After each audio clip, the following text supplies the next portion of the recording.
War Pugs, the move is still ongoing. Boxes, cat. I'm considering renaming her Betty just because she complains so much. And anybody who's a World War II person knows what they called the altimeter. In any case, War Pugs, we're here with some casual Geographic. This is the Candid affairs of the Canine family. I honestly, this might have to do with wolves. This might have to do with, it does have to do, of course, with dogs. Maybe other members of the Canid group. But I'm sorry if I seem a bit flustered. I'm literally everywhere at this moment. I'm literally all over every place. I extend throughout space and time at this point, War Pugs. And I really can't wait to get things set up. One of my first things I want to do is show you guys around everywhere, show you guys the new office, the everything like that. I'm very, very just excited to get started over there because I'm going to be capable of doing a little bit more. And I have a feeling that there's been a third channel that I have been thinking about for some time that I haven't done simply because in here I have such limited space, such limited everything. But I think that I might be able to do it with the new place, and it'd be called Old Man Lives, and the channel would be just dedicated to just going out and doing things, meeting, like going to, like, I don't live that far from the Mothman Museum. I might go visit the Mothman Museum and just, do that, and hiking, stuff like that, losing the fat out of my ass, and everything like that. I have been thinking about doing this for some time now, ever since I started looking at this place, and I just really want to share things with you guys. And I don't know. We'll see. But until then, War Pugs, let's get started. The Candid affairs of the Canine family. Sorry for rambling. Here we go. Surprise, motherfucker. Nope. Wolves.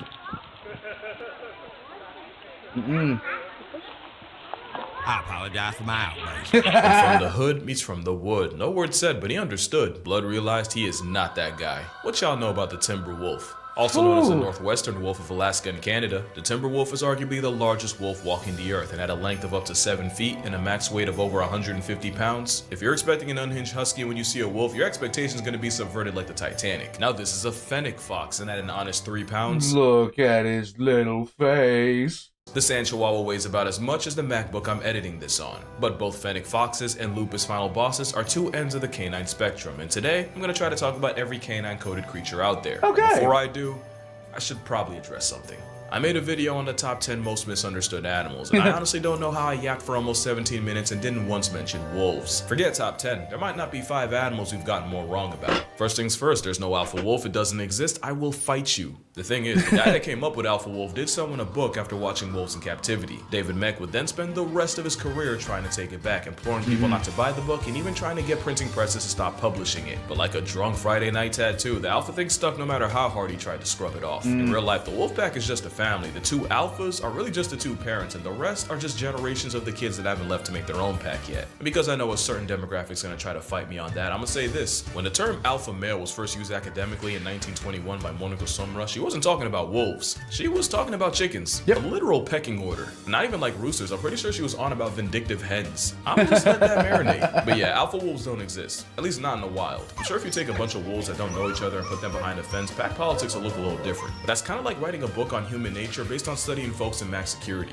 And unlike prison, a wolf pack is actually structured to avoid infighting. As a rule, you usually get 5 to 9 wolves in a pack. And because nature hates rules, in 2011, there was a pack of 400-something wolves terrorizing the town of, I'm gonna say Verkhoyansk, where they allegedly murked 30 horses in 4 days. Oh my god. Yeah, only in Russia. The alpha thing's not the only thing we've gotten wrong about wolves. We've been doing them dirty for decades. Like that time we thought wolves were pests when actually, You remember when I said nature's like a Jenga tower and some animals are the block that can bring it all down? The op of Riding Hood is a keystone species that stabilizes the ecosystem. We know that because after humanity went ahead and wiped wolves off the Yellowstone census, the elk started wilding and eating all the plants, the songbirds and beavers that needed the plants went ghost, and without beavers, everything was damned. Not to mention the one Really? animal people arguably hated more ran through America. Coyotes. We'll get to that. All that, and wolves actually kill less than 1% of livestock, and that was the whole reason we went ahead and played God in the first place. There's more too, like the fact that wolves are actually scared shitless of people, to the point where they'll avoid buildings, roads, and even the sound of a snowmobile can stress them. Big bad wolf has only killed less than 40 people in North America, and about 30 of those happened before the 1900s. And in order to get killed by a wolf or a pack of wolves, you have to legitimately there has to be a lot of dumb things you have done prior to getting killed by wolves. I mean, the wolves were an effect, not a cause, okay? That's really just the point of it. You have to screw up. Meanwhile, this shit was last year. There's also little fake facts that personally grind my gears, like wolves don't howl at the moon. They howl mostly to communicate. They face the moon because unless you're rallying earthworms, if you're making an announcement, you're probably facing up. They also howl to mark their territory, and sometimes they just do it for pack bonding.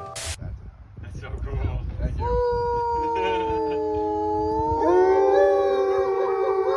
Dude, wolves are awesome. And then you got Tumblr's contribution. No, actually the opposite. It's the leaders of the pack, the parents that, lead. And unless you're Norman Bates Jr., you wouldn't put your crippled grandmother in front to deal with all the unbroken snow. No. And I don't know what to say about this, except Hollywood and Wattpad have ruined the way some of y'all think about wolves. Into the Omega-verse ass poke. But yeah, wolves might be the most maligned animal out there, but I will say their PR has gotten way better. Meanwhile, coyotes have been catching more smoke than hot dogs in July. Wolves hate coyotes off principle. Eagles and crows hate them because they fight for the same scraps. Trauma donkeys don't rock with anything canine, and a coyote can A donkey will kill a dog on principle. Like, that is something my wife found out when she was, because she's been all about learning about like homesteading and things like that because she wants to do that so badly. We didn't know that. I didn't know this at all, that donkeys will naturally attack dogs. That's kind of freakish. can breathe and earn a cougar's wrath, and let a bear get a hold of one and shit gon' really get grisly. Even Mark Twain's written diss track towards coyotes was the honest-to-God inspiration for a pain magnet of a Looney Tune. Nah, but the contempt for coyotes wolves have is different. I've shown this clip like 20 times. And I'm gonna do it again, because you only need one wolf, maybe two if you're conservative, to get the job done. Do you know what it takes to motivate an entire pack to turn you into past tense? They basically Rodney King the coyote. But don't feel too bad, because coyotes low-key won in the end. You see, when America was at war with wolves, there were also often coyotes like they were made of oil. But because coyotes are canine cockroaches, the attempts to cancel coyotes only led to more coyotes. The prairie pup apparently has a roll call, essentially a census where a female will call out, and if she doesn't hear a lot of coyotes back, it'll actually trigger a metabolic change to produce a bigger litter. And one thing they have that wolves don't is coyotes are fusion fishing, meaning you can catch them in a pack, but if things ever get critical, they can break apart, split up, and spread out. The reality is, generations of being a wolf's chew toy prepared coyotes for everything humanity could possibly throw at them. Studies say you can Thanos snap 75% of a coyote population every year for 50 years straight, it still won't dent them. Today, you can find a coyote in every state that isn't Hawaii, and it was humanity's hate boner that Ubered them. And that's why I love them. Like I said, they're alive entirely out of spite. I respect game, especially since at one point the wolf population in America was so down bad. Something something, life finds a way, something something, now we have coy wolves. In some places, virtually every wolf in the area has coyote DNA in it. Can I remind you that wolves are literally prejudiced towards the very animal they ended up getting Genghis Kong'd by? That's like if Thomas Jefferson was alive to see what would become of his bloodline. And considering you can find a coyote in Burbank, Orlando, and the Bronx, safe to say, they won the war. But foxes might have won the game of life. The wild carnivore with the most real estate on Earth isn't the leopard. It's not a type of eagle, it's the red fox. You can find foxes anywhere short of a penguin playground, and it has the worst song ever made, period. All wild dogs, foxes have the most range. Of course you have the red, the most well-known fox, but also a lesser-known menace to other foxes. There's my personal favorite, the Arctic fox. Look at that canine cotton ball go. There's a terminally unamused Tibetan fox. Look at this dude. The aforementioned dune puppy, the fennec fox. Yes. And how can you forget the cross fox?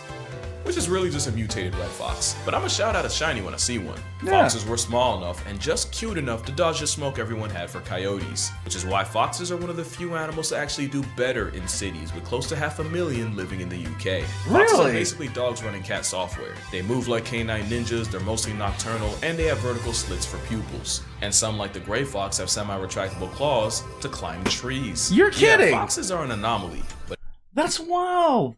if foxes didn't are an know anomaly, that. jackals are a conundrum.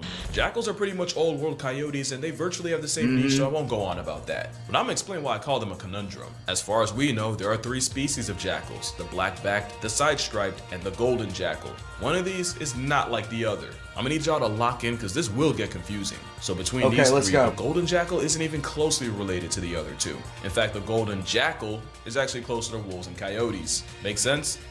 I hope so, because it only gets more confusing. All right, okay, let's so go. golden jackals are found in Africa and Eurasia, and for a while we assumed they were the same species, but you know what they say about assuming. Turns out the golden jackal of Eurasia diverged from the wolf-coyote common ancestor 1.9 million years ago. The African variety followed suit 1.3 million years in the past. Okay. So not only are there about 600,000 years of separation, African jackals are that much closer to wolves. So much that it was never a jackal at all. So now we say Africa has a golden wolf. So, Oh. recap, 3 types of jackals, 2 types of golden jackals. Golden jackals aren't closely related to the other jackals. One of the 2 types of golden jackals is actually more related to wolves, and the other is an actual wolf. Also, this has nothing to do with anything, but I just wanted to add that jackals took a cue from coyotes. Something, something, Jurassic Bark, something, something, we have jackal-dog hybrids. One man bred a jackal dog to sniff out airport explosives.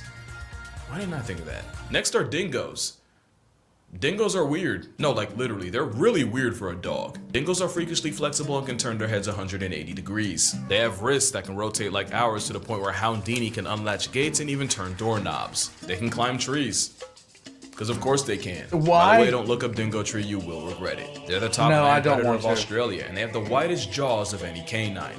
Wonder where they got that from. Dingoes also have no body odor, and are the main reason a prison steroid bunny chooses waterboarding as a defense tactic. You'd expect a dog molded by Australia to be built different. The only thing stranger is where exactly they came from. Some say dingoes are pet dogs that saw Australia as free real estate, and others, they swear dingoes have been here for 10,000 plus years. But after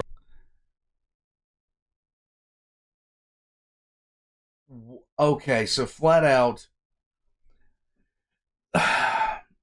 I feel bad for every Australian that ever had to hear some idiot say a dingo ate my baby and all this other kind of stuff, because one,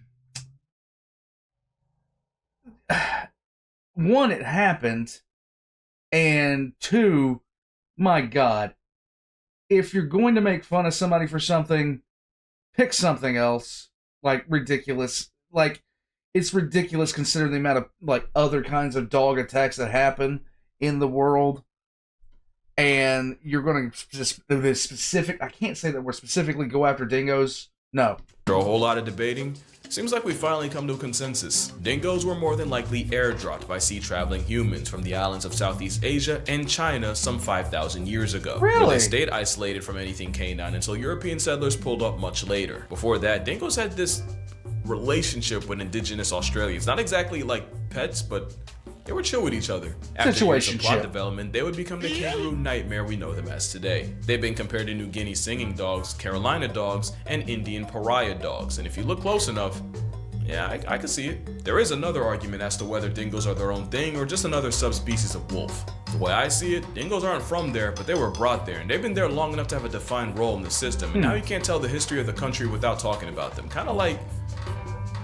yeah, never mind. Happy Juneteenth. Yeah, but at this point, dingoes are definitely their own thing, which makes people wanting them dead crazy. Basically, dingoes took a page from coyotes and jackals and got busy with the feral dogs around them. Problem is, some people use that as a loophole to justify murking dingoes on sight, since they could be like, oh, it's a hybrid, so it's not pure, so it's not protected. But contrary to popular belief, pure dingoes come in many colors, and most dingoes tested came back as pure. The way I see it, dingoes earned their spot at the Australian lunch table, even if one really did eat her baby. That's not a joke. A lot of y'all owe this woman an apology. Yeah, so most really canines do. are obviously social, and like I said, coyotes go with whatever's most convenient. But there's one dog that weaponizes the power of friendship better than arguably any other animal, and that is, of course, the the African wild dog. Brace yourself. This one isn't a nice. It is not a nice doggy. This thing will pack you. Can y'all see that? Yeah, there. They have a put you on a shirt rate of 80%. Mostly because they're like homicide hounds running on Duracell. They don't get tired. They can easily run anything into exhaustion. But it's their teamwork that makes them OP. African dogs hunt in a relay form, with different dogs taking turns leading the chase. And once they make the kill, African wild dogs might be the only animals that let their pups eat first. Painted hounds are so down for each other that the hunt doesn't even happen unless the group votes on it. And they vote by sneezing. Get enough sneezes and the gazelle's fate gets sealed. Obviously the lead dog's vote counts for the most, but enough underlings can decide the outcome if they stick together. Before they hunt, wild dogs have these ceremonies they do as a ritual that's pretty much a predatory pep rally. Their bond is so strong that there have been reports of rescued wild dogs getting so depressed from the separation from their pack that the grief literally kills them. And if a pup ever goes missing, the pack will put everything to the side and spend days looking for it. The loyalty of the African wild dog has no equal. But it might have a close second. Those are the forgotten wild dogs of Asia, both literally because they're related, but also because they too get carried by numbers. They usually hunt light work like deer, boars, and rodents. The family foxes have been recorded bringing down buffalo, gars. Wow. There's even one case of D-holes apparently erasing a young elephant. The dog, no bigger than a border collie, has even shifted tigers and jumped leopards. You can't pull that off without some world-class communication. No. And communication is what doles do best. I would never want to screw with something. I would never want to screw with a 500-pound cat. Okay, I would never. I see these people that are just like relaxing with these tigers, and I'm just like, if that thing wasn't hungry and it didn't like you, if you annoyed it ever so, just even slightly, it would paw swipe you from existence like you just got flicked on Tinder, and it's over.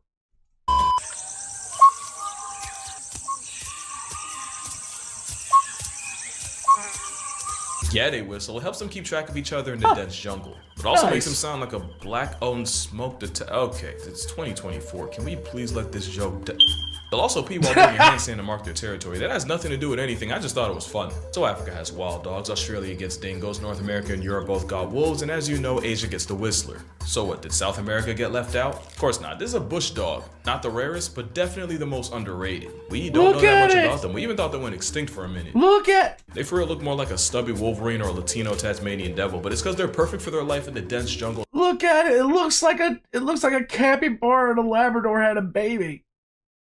I love it. I want to pet it behind it. I want to pet this creature. Near water, and boy do they love that water. They're the only wild dogs with webbed feet, and not only can they dive, they have no problems catching bodies in water. They'll even lure prey to water where another bush beast will be waiting. Speaking of prey, they'll usually violate rodents like agoutis or capybara, but they've also been known to tap out 500+ pound tapirs. Jesus. Now, if you've been paying attention, you might know the bush dog's closest relative. This is a short-eared dog, and it is not the closest relative. They're another dog we know almost nothing about. Almost everything we do know about him comes from a man accidentally buying one at a marketplace and ecologist Renata Lette Pittman getting a hold of him to study. What we do know is the females are way bigger than the males. They don't hit puberty until they're 3, which is pretty weird for a dog. And one of the reasons you've probably never seen one before is they spend most of their lives in armadillo burrows. But yeah, the closest relative of the bush dog isn't its short-eared understudy. It's, this is the main wolf. Even though it's not a wolf or a fox, it's really just its own thing. Every group has that one weird member. For birds, it's owls. For big cats, it's for sure the non-boring snow leopard. And for dogs, it's absolutely this slender puppy. Don't let the thigh boots fool you. A motivated main wolf can hit over 40 miles per hour. Between that and the fact that they literally have a black morph, best believe that thing looks like a skinwalker. I'm just saying. In the picture on the right, it looks like something off a horror flick. I'm just saying. I'm not hating on it. I'm just saying. The canine and Chanel boots has contributed more to cryptid culture than anyone realizes. You might be wondering what they could possibly be running from. Probably the law. Maned wolf urine smells so much like Snoop Dogg salad, they've gotten zoos raided by police. When God created the world in 6 days, he started freestyling on a Sabbath and came out with this canine casserole. They're the only canines that are completely solitary. They're the only ones with a mane. They fiend so much for apples it got named after them. And really? Yeah, the ankle biters are still waiting to get their legs back. I mean, they even sound like an identity crisis.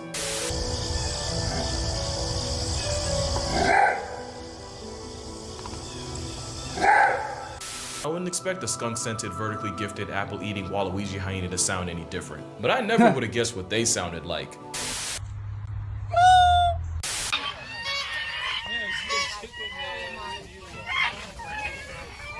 It's like... Don't be confused, it may be raccoon coated, but it's closer to a fox in face paint. The raccoon dog, also known as a tanuki, is proof that once again, same test, similar solution, homie, you know it's convergent evolution. They also inspired the Bake Danuki, a supernatural creature in Japanese mythology known for shape-shifting, and for other things I can't talk about. In real life, raccoon dogs are the only canines that hibernate, which is fitting because they might have caused the entire planet to hibernate in 2020, allegedly. Also, Tom Nook the Tanuki.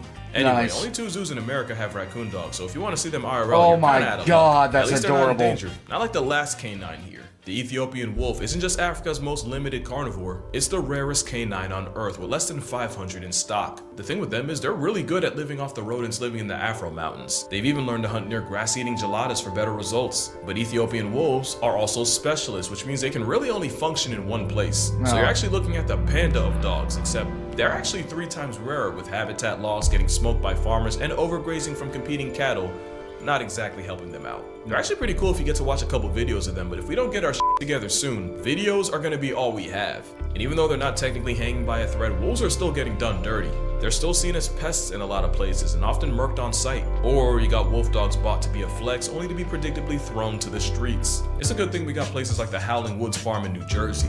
It's a I will say this: if you buy a dog just for the status of it, for the appearance of it, things like that, I've seen way too many dogs that are in the hands of people who have no understanding of what they actually have a hold of. They have no understanding of what they need to do to, maintain control of this dog. And I've watched too many people sitting there. It's like, we've all seen at least one video. A dog sits there, gets the attention of, like, a dog. Oh my God, my brain. Something gets the dog's attention, and it yanks, and a person goes flying off their feet because they bought a dog that was 50 pounds too heavy for them to control with a leash. It's annoying every single time I see it. Every single time. If you cannot stop an animal that you have on a leash from going after something or someone, you shouldn't have the dog. I'm just saying.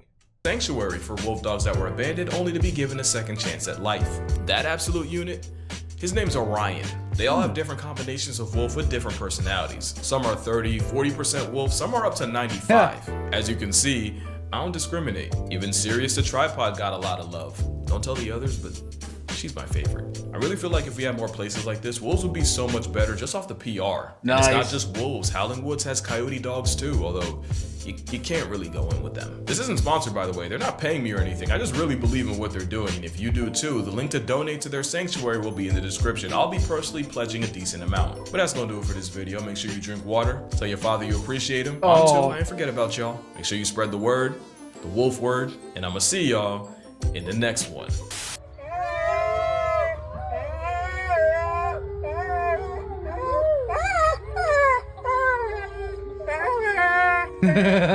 The African Hello? Hello? Hello? Hello? Oh. Hey, girl. The camera can't even see you. That's okay. We use this for bloopers. Why are you always giving me your butt, dude?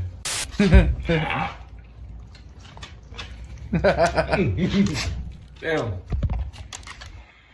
I know where that smells been.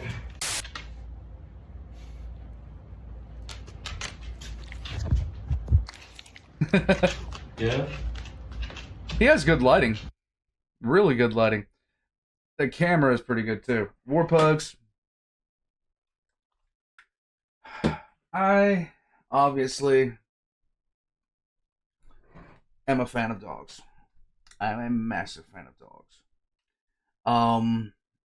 I believe that not everybody deserves dogs. We don't deserve them as people in so many cases. We just don't deserve our four-legged friends. We just don't deserve them in so many cases. So If you have a four-legged friend, or even one of the feline variety, I'll just give them a pet for you. Just give them a pet for me. Let them know they're a good lad or good lass. And yeah, war pugs. This was I didn't know dingoes could climb. I didn't know dogs could climb. Period. But that's because I'm an idiot. I'm glad to know that now. It is absolutely crazy to me how just adorable some of them are. But that's because I'm a big softy. It is what it is, war pugs. By the way, Pippa, my smallest little schmorl, she's gonna be going on a lot of adventures with me. So I can't wait until I can start taking her out. And she, we have figured out that, and I don't know why, I've never seen this happen with, because Connor and Sassy have had 3 litters at this point, and I have never seen a puppy quite like Pippa in terms of size.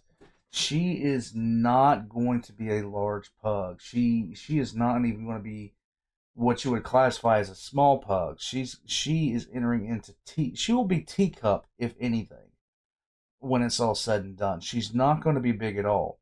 So it's going to be fun carrying around her little 4-pound self everywhere I go. What?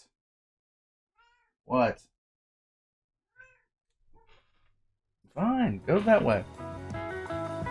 War pugs. Thank you for spending some time with me. I'll catch you guys next time. This is going to be the last time that you see this room behind me. I'll catch you guys later.